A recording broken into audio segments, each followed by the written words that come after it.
This is Rick Malone for the San Francisco Symphony.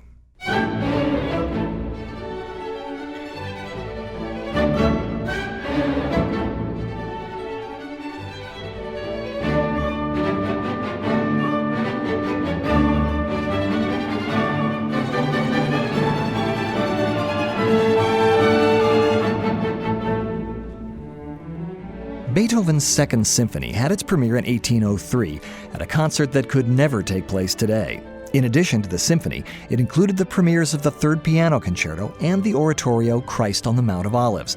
And by the time the concert finally began, the musicians had been rehearsing since 8 in the morning, and Beethoven had been up since before 5, copying out trombone parts. His friend Ignaz von Seyfried turned pages for him in the concerto and was beside himself at the fact that most of the pages were blank. Beethoven played it from memory since he hadn't had time to write it all down, and he had a good laugh about the whole thing later that night over dinner.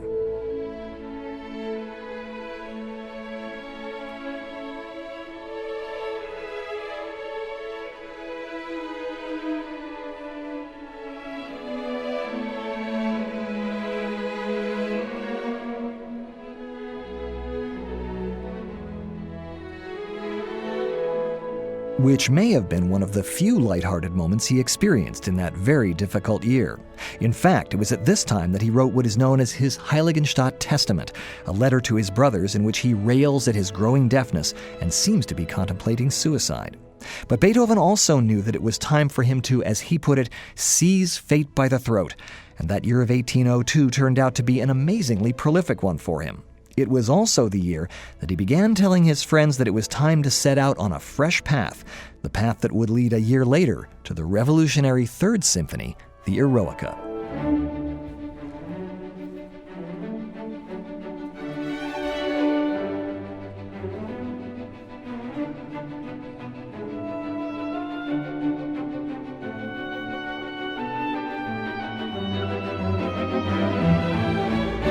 Beethoven's Second Symphony, though, suggests new possibilities of breadth and range right from the introduction.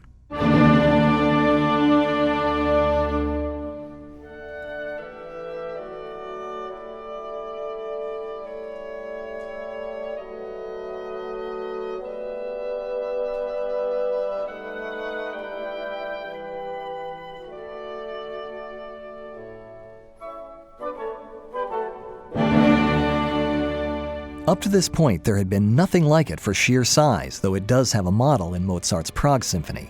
This Adagio molto is not only spacious, but varied, compressing an enormous amount of drama into just a few notes, taking large and bold harmonic risks, and introducing a range of musical characters, from the sweetly lyrical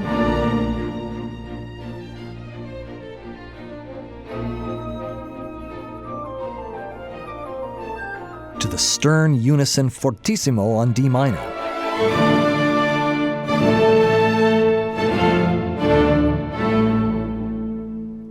That he used so effectively 20 years later in the Ninth Symphony. After mounting suspense, the introduction suddenly spills into a quick and energetic opening movement, with even a slightly ferocious edge.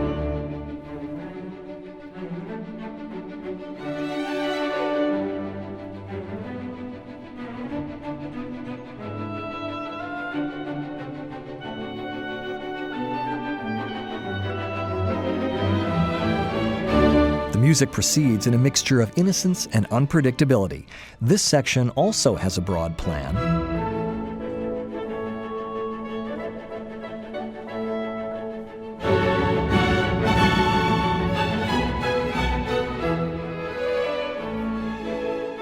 something that might not be immediately noticeable because of the quick tempo.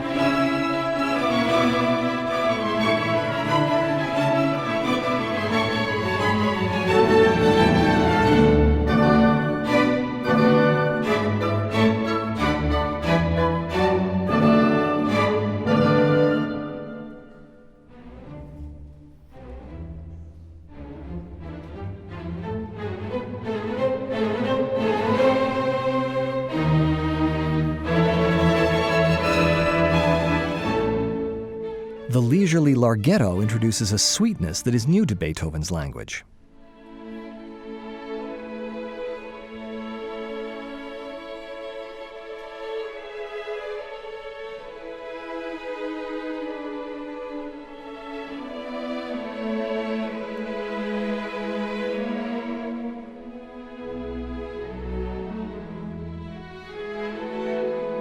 It's in rondo form, with the theme returning after each excursion. There's even a minor key variation.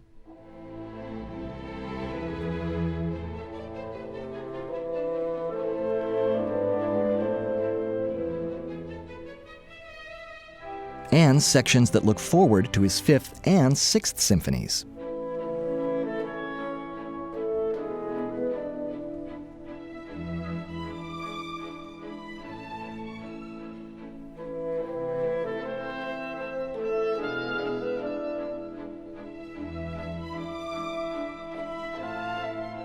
In the first and second movements, Beethoven worked on a grand scale. The third movement is comparatively compact.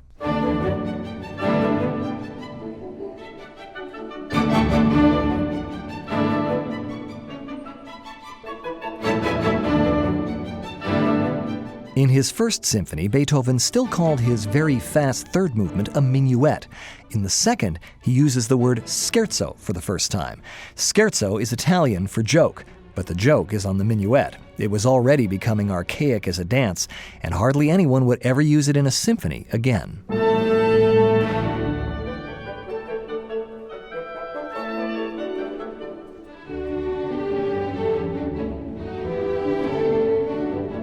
There's a section here that looks forward as well. Brahms lifted it for his second serenade.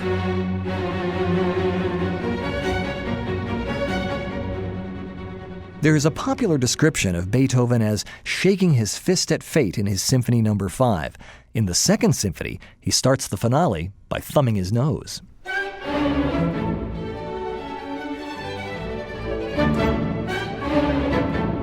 With this two-note flick up high, followed by a rather dismissive growl down below, Beethoven sets the stage for all kinds of comic possibilities.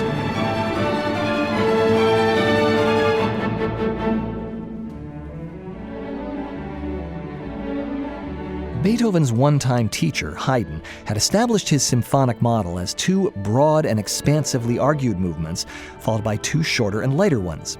Beethoven sticks to this model up to this point, but in the finale, he has something different in mind.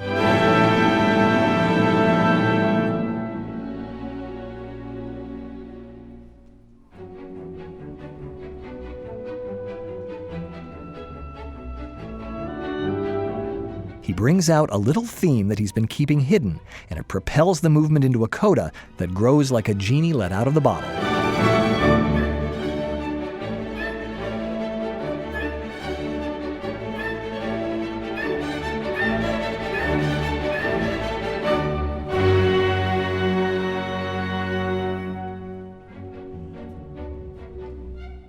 In fact, it grows to a point where it accounts for more than a third of the entire movement, once again turning convention on its head. One of the few things Beethoven would admit to having learned from Haydn was the humor of the unexpected.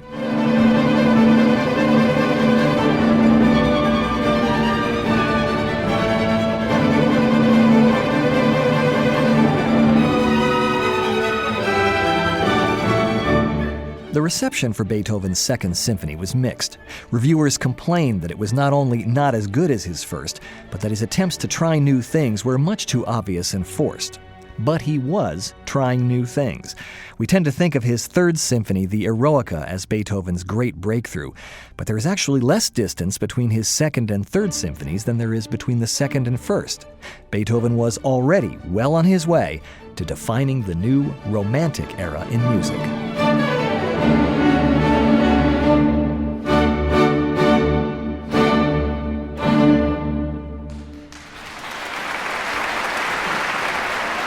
This is Rick Malone for the San Francisco Symphony.